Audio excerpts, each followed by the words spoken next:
అబ్బాయి అయితే అప్పులు చేసైనా ప్రైవేట్ స్కూల్ కి పంపాలి, అమ్మాయి అయితే సర్కార్ బడికి పంపితే చాలు, అసలు అది కూడా అవసరం లేదు, ఏం చదువుకుని ఉద్యోగాలు చేయాలా ఊళ్ళేలాలా అనుకునే పేద మధ్యతరగతి తల్లిదండ్రులున్న దేశం మనది.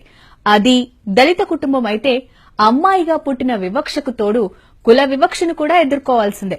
వాటి మధ్యే ఒక అమ్మాయి నిజంగానే ఉద్యోగం చేస్తే ఊళ్ళేలడం కాదు, రాష్ట్రాన్నే ఏలగలిగితే, దేశంలో బలమైన రాజకీయ శక్తిగా మారగలిగితే, ఇదంతా కథల్లో జరిగే మాయ కాదు, నిజంగా జరిగిన మాయావతి కథ.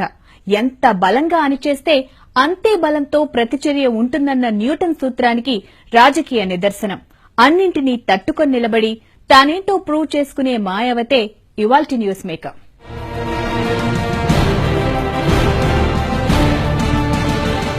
ఏదైనా మాట్లాడే ముందు కాస్త ఆలోచించాలి, ఎవరి వైపు వేలెత్తి చూపిస్తున్నామన్నది తెలుసుకోగలగాలి. అలాంటివేం చేయకుండా నోటికొచ్చిందంతా మాట్లాడేశాడు దయాశంకర్ సింగ్. అతను మాట్లాడుతోంది మాయావతి గురించి అని మర్చిపోయాడు. తన స్థాయి గురించి అస్సలు గుర్తేలేదు. ఉత్తరప్రదేశ్ బీజేపీకున్న 15 మంది వైస్ ప్రెసిడెంట్లలో ఒకడు. నోరు జారినందుకు ఇప్పుడు తలపట్టుకున్నా ప్రయోజనం లేని పరిస్థితిలో పడిపోయాడు.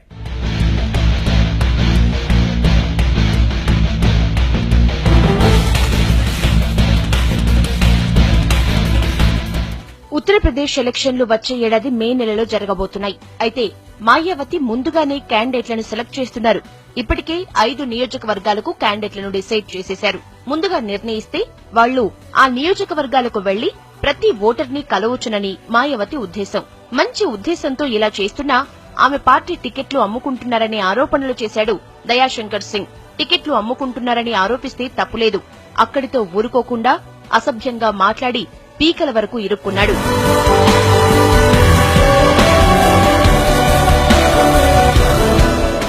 पूरा नहीं करती है तो उसको नहीं तोड़ती है, लेकिन प्रदेश की हमारी इतनी बड़ी नेता 3 बार की मुख्यमंत्री मायावती जी किसी को 1 करोड़ रुपया में टिकट देती है, अब कोई 1 घंटे के बाद 2 करोड़ देने वाला मिलता है तो उसको टिकट दे देती है, और शाम को कोई 3 करोड़ देने वाला मिलता है तो उसका भी काट करके उसको दे देती है.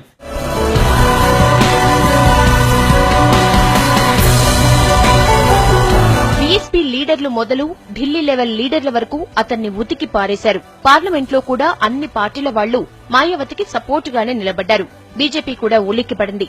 మాయావతిని కించపరిచేలా మాట్లాడిన అహంకారిని గంటల్లోనే ఇంటికి పంపేసింది.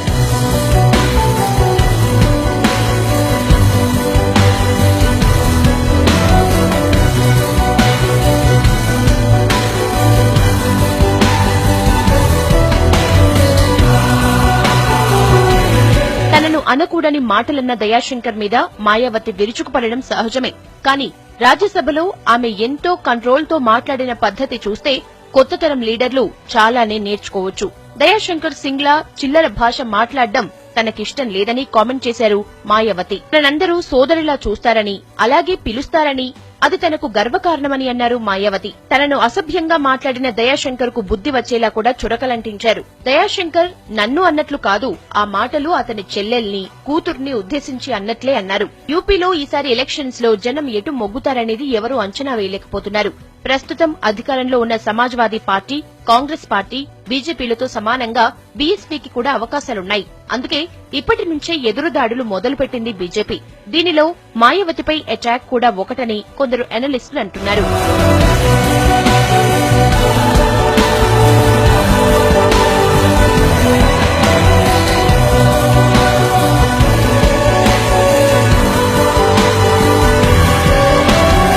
మొదటే మాయావతిని టార్గెట్ చేయడానికి కూడా ఓ కారణం ఉంది. ఒక న్యూస్ ఛానల్ చేసిన ప్రీ పోల్ సర్వేలో మిగతా పార్టీల కన్నా బీఎస్పీ పరిస్థితి బెటర్ గా ఉంది.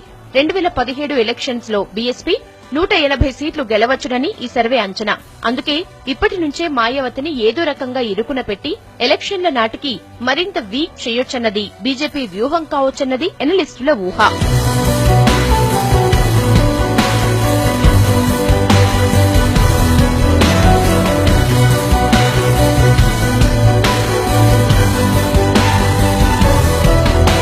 ప్రస్తుతం ఉత్తరప్రదేశ్ అసెంబ్లీలో బీఎస్పీ ఎమ్మెల్యేల సంఖ్య 80.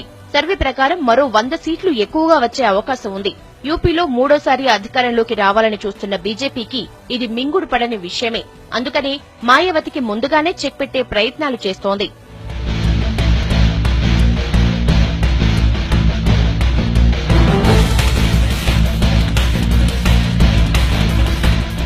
ఆమెకు రాజకీయం వారసత్వంగా రాలేదు, డబ్బున్న కుటుంబమూ కాదు, స్వశక్తితో ఎదిగారు మాయావతి. మిడిల్ క్లాస్ నుంచి వచ్చిన మాయావతికి ఇంత పవర్ ఎలా వచ్చింది? దళితుల కోసం రాజకీయ ఉద్యమంలోకి ఎలా వచ్చారు? దళిత మహిళగా ఆమె ఎదుర్కొన్న సవాళ్లేంటి?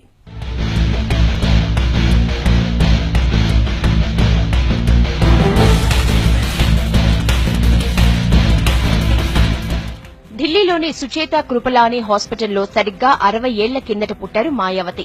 మిడిల్ క్లాస్ దళిత ఫ్యామిలీ. తండ్రి పోస్టాఫీసులో పనిచేసేవాడు. చిన్నప్పుడే ఇంట్లోనే వివక్ష రుచి చూశారు. ఆ ఇంట్లో మగపిల్లల్ని ప్రైవేట్ స్కూల్ కి పంపేవారు, ఆడపిల్లల్ని సర్కారీ బళ్లో చదివించేవారు. కొడుకులైతే ఏదో ఉద్ధరించేస్తారని వాళ్ళ నమ్మకం. అయినా మాయావతిని అడ్డుకోలేకపోయారు. మొదట సర్కారీ స్కూలే అయినా తర్వాత మంచి కాలేజీలో చదువుకున్నారు. BA చదివారు, లా చదివారు, BEd కూడా పూర్తి చేసి టీచర్ అయ్యారు. మాయావతి టీచర్ గా పనిచేస్తున్నప్పుడు దళిత నాయకుడు కాన్షీరాం వాళ్ళింటికి రాకపోతే ఆమె అలాగే ఉండిపోయేవారేమో. కానీ ఆమె జీవితాన్ని కాన్షీరాం మార్చేశారు. నీ గోల్ ఏంటి అని అడిగారు కాన్షీరాం. IAS ఆఫీసర్ కావాలనుకుంటున్నా అని జవాబిచ్చారు మాయావతి. బాగానే ఉంది, కానీ నిన్ను ఓ లీడర్ గా చేయాలనుకుంటున్నా. నువ్వు ఏ మంత్రివో అయితే IAS ఆఫీసర్లంతా నీకు సలాంలు కొట్టి ఎస్ మేడం, రైట్ మేడం అంటారు చూడు అని కాన్షీరాం అన్నారు. మాయావతి ఆయన శిష్యురాలైంది.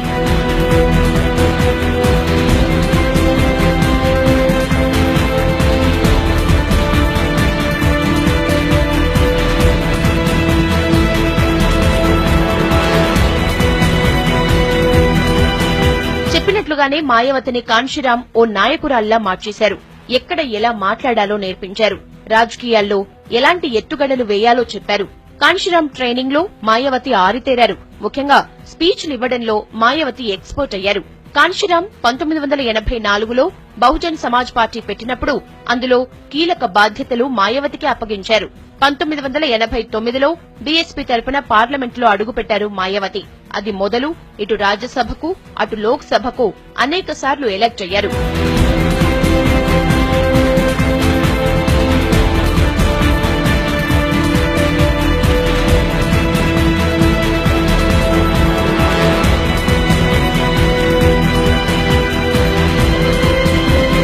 నాలుగు సార్లు ఉత్తరప్రదేశ్ చీఫ్ మినిస్టర్ అయ్యారు మాయా. 1995లో మొదటిసారి సీఎం కుర్చీలో కూర్చున్నారు. అది జస్ట్ 4 నెలలే. ఆ 4 నెలల్లో కూడా తనేంటో చూపించారు. 2 కొత్త జిల్లాలు ఏర్పాటు చేశారు ఈ కొద్ది టైంలోనే. రెండోసారి సీఎం అయినప్పుడు కూడా 4 నెలలే అధికారంలో ఉన్నారు. రెండోసారి సీఎంగా 4 కొత్త జిల్లాలు ఏర్పాటు చేశారు. పరిపాలన ప్రజల దగ్గరకు చేరాలంటే చిన్న జిల్లాలతోనే సాధ్యమని నమ్ముతారు మాయావతి. అందుకే కొత్త జిల్లాలు ఏర్పాటు చేయడం ఒక బాధ్యతగా తీసుకున్నారు. చాలా తరచుగా రివ్యూ మీటింగ్లు పెట్టేవారు మాయా. ఆ మీటింగుల్లో ఆఫీసర్లను నిలదీసేవారు. రెండో టర్మ్ లో 127 మంది ఆఫీసర్లను సస్పెండ్ చేశారు మాయా. మూడోసారి సీఎం కావడానికి ఏడాది ముందే BSPకి చీఫ్ అయ్యారు మాయావతి. అనారోగ్య కారణాలతో కాన్షీరాం పదవి నుంచి తప్పుకుని తన వారసురాలిగా మాయావతిని ప్రకటించారు. తో కలిసి 2002లో యూపీలో ప్రభుత్వం ఏర్పాటు చేశారు మాయావతి.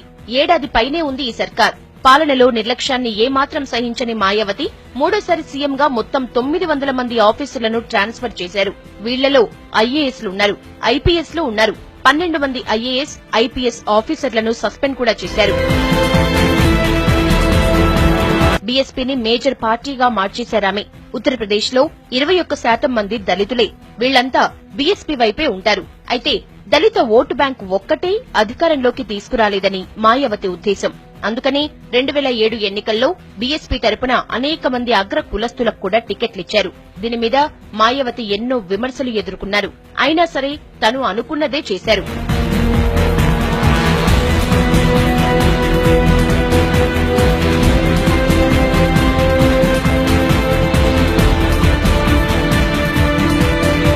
మాయావతి వ్యూహం సక్సెస్ అయింది.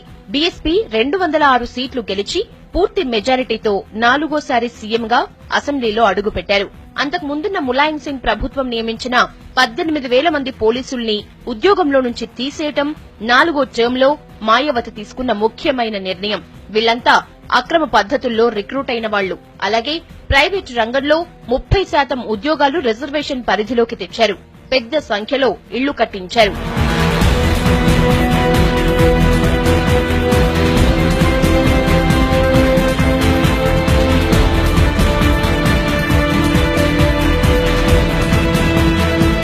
అధికారంలో ఉన్న 5 ఏళ్లలో చాలానే చేశారు మాయావతి. ఢిల్లీ నుంచి ఆగ్రాకు యమునా ఎక్స్ప్రెస్ వే కూడా ఆమె ప్లాన్ చేసిన ప్రాజెక్టే. ఉత్తరప్రదేశ్ కి ఏ సీఎం చేయనన్ని మంచి పనులు మాయావతి చేశారని చెప్తారు. అయితే 2012 ఎలక్షన్లలో సమాజ్వాదీ పార్టీ చేతిలో బీఎస్పీ ఓడిపోయింది. నోయిడాలో ఫార్ములా 1 రేసులు కూడా మాయావతి క్రెడిటే. తాజ్ మహల్ అంటే అందానికి నిర్వచనం. అలాంటి తాజ్ మహల్ మాయావతిని పెద్ద కాంట్రవర్సీలోకి నెట్టేసింది. విగ్రహాలు, వేడుకలు కూడా ఆమెకు కొన్నిసార్లు ఇబ్బందిగా మారాయి. 5 ఏళ్లు నడిచిన మాయావతి పాలనకు 2012లో బ్రేక్ పడింది. 5 ఏళ్లలో ఏం చేశారో చూద్దాం.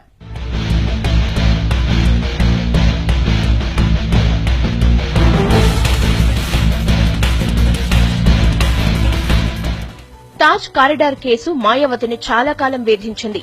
ఆగ్రా సిటీని, తాజ్ మహల్ చుట్టుపక్కలి ప్రాంతాల్ని అందంగా తీర్చిదిద్దడానికి తాజ్ కారిడార్ పేరుతో ఒక స్కీమ్ తయారు చేశారు మాయావతి.